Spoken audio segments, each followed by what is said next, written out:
Pocket Pair, the developers of Palworld, have made no secret of where their inspiration comes from. One look at their previous game Craftopia, and you'll instantly recognize it's their take on Breath of the Wild. The marketing material, the enemies in the game, hell, even the screenshots they use for their Steam updates are trying to get you to think about 2017's Zelda Adventure. Craftopia is clearly a different game though, even if it's shameless about what it's pulling from. It's a survival crafting game first, and a Breath of the Wild clone second, if you want to call it that. Palworld is following the same mold, evoking a lot of imagery from Pokemon to draw people in, while taking that inspiration and building a ton of different mechanics around it to make it its own game. Palworld sold over 5 million copies in its first weekend, after releasing on January 19, 2024, and with that amount of attention now, a lot more people are noticing just how shameless Pocket Pair is about parading their inspirations. They don't hide this either, it's listed plainly in the description of their previous game Craftopia. We have imagined what would happen when we combine our favorite video games all together. Like Craftopia and Zelda, Palworld is much more of a survival crafting game than a direct Pokemon clone. The pals you collect are really just more of another resource in the world to assist with the core gameplay loop of surviving, battling, and crafting to improve your character and home base. There's even automation mechanics to essentially build factories and put the pals to work. Many of the creature designs in Palworld are incredibly similar to those of Pokemon, and the game's marketing has never shied away from that. Look even further and you'll see direct references to Elden Ring. I mean, there's a giant tree way over there, and a church over here, and this circular arena thing. There's references to other games in every direction you look in this game. I'm sure as people play more and more of Palworld, they will continue to find these things in the game, but what many are unsure about is if these things are direct asset flips, blatant copying, or just pure homage to games that inspired the team. The other part of this discussion is Pocket Pair's CEO's fascination with AI, specifically one of the studio's previous games, AI Art Imposter. Now for context, a lot of people on social media are using this game to paint the picture that the studio used AI to generate their creature designs in Palworld. However, AI art is the main game mechanic of AI Art Imposter, a social deception game where one person in the group doesn't know the theme of the art everyone is drawing. The game wasn't built using AI, the AI is used purely as a mechanic for the purpose of the game, which it makes very clear. As it stands right now, AI has become a bit of a boogeyman for social media and the games industry. While it's true that companies are looking to cut costs and use AI in cases where they might typically hire a human being to do the work, from concept art generation to localization to writing dialogue for NPCs in open worlds, there is a lot of fear-mongering over the use of AI right now to the point if it's even mentioned, people get into a frenzy, making assumptions and pointing fingers at developers or companies without having any valid facts to back them up. The discussion gets even murkier when people are looking for anything that might connect the dots to fit the narrative they have created.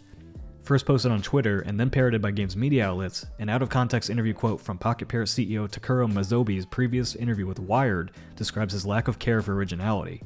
The reality, in context, is that the interview describes Mizobi's thought process for making games, which is focused on both imitation and evolution, much like we see in the tech industry with social media websites. The developer takes existing ideas, puts the studio's spin on them, and uses market research to see if there's clear interest before committing to the idea. That answer isn't meant to convince anyone that Pocket Pair considers their games as art, instead of products looking to reach a massive audience as possible. And while most watching Second Wind are probably going to roll their eyes at that, right or wrong, it's clear that the strategy is working for the developer. Their narrative on Palworld has already been set by social media. I specifically highlighted a tweet that by the time I had seen it, had already gathered almost 2 million views and thousands of retweets declaring the game was an AI copy-paste with no effort put into it, despite having zero evidence to prove that was the case. Quite ironic calling something else lazy when people don't even put the effort into backing up their claims or even taking the time to source them correctly, right? Anyways, Palworld is the latest game to go through this and it won't be the last. The finals, which we streamed a few times here on Second Wind, used AI, with the developers explaining in an interview with IGN. We use a combination of recorded voice audio and audio generated via text-to-speech tools in our games, depending on the context. Sometimes recording real scenes where actors get together, allowing character chemistry and conflict to shape the outcome, is something that adds depth to our game worlds that technology can't emulate.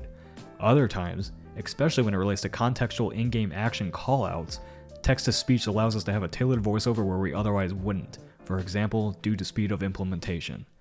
That didn't stop a social media narrative from being built around the game and causing a lot of anger without having the full context of why or how. In our streams, people were coming in with anger towards the game for using AI, without even knowing why they were angry in the first place. Going back to Palworld, it's an interesting conversation to look at where the line is drawn between inspiration, parody, and plagiarism. It's obvious Palworld's creature designs are straddling a very close line of parody and direct copying, with a lot of people looking for any evidence they can muster that Palworld straight up stole assets from Pokemon. Aside from some comparison charts being made between Pokemon's designs and Palworld's, we've yet to find a smoking gun that paints this to be true. The one piece of evidence social media has provided that has raised my eyebrows is a comparison between a few of the game's 3D models having pretty clearly the same shape and size between Pokemon and Palworld. This example, especially the model's belly and leg shapes matching almost one for one, has me intrigued at what the Pokemon company might be thinking about right now, but that's really as far as it goes. Intrigue. It's not enough to declare it plagiarism, and actual lawyers like Richard Hoeg of Hoeg Law don't really see much of a case for Nintendo to make as of right now. Ultimately, the Pokemon Company will be the deciding factor of whether or not Palworld is directly stealing their assets or copying their monster designs too closely to be considered parody and just copying outright. Unfortunately, with social media these days, the directive is to make the accusation first and then provide the evidence later when challenged on it. The chase for never-ending engagement on social media and how the same type of chase has also affected how reporters cover these type of situations is a much bigger conversation we're certainly going to have on this new essay series down the line. The real question for me about Palworld is, will it ever be a finished product? 3 of the studio's 4 games are in early access, including AI Art Imposter, Craftopia, and now Palworld. Craftopia has been in early access since September 2020, and AI Art Imposter since November 2022. That's not a great track record for a small indie studio that just released a massive new game with huge expectations behind it as it continues to climb the sales charts. As a consumer, I'd be more concerned about the games they've released that haven't been fully completed yet than I would be about whether or not they infringe on another corporation's IP. You probably expect me to end this video by saying something like, it's social media, so none of this really matters anyway. People are going to play the game regardless because the vast majority don't care how something is made and just want to have fun. Well, alright, that's all true. But what's also true is that we at Second Wind and you, the person watching this right now, spend a lot of time thinking about online conversations like this, or otherwise you wouldn't be here. Maybe you'll end up having actual interesting discussions about things like AI, unions in the game industry, plagiarism, games media, oh, and my personal favorite, out-of-touch executives.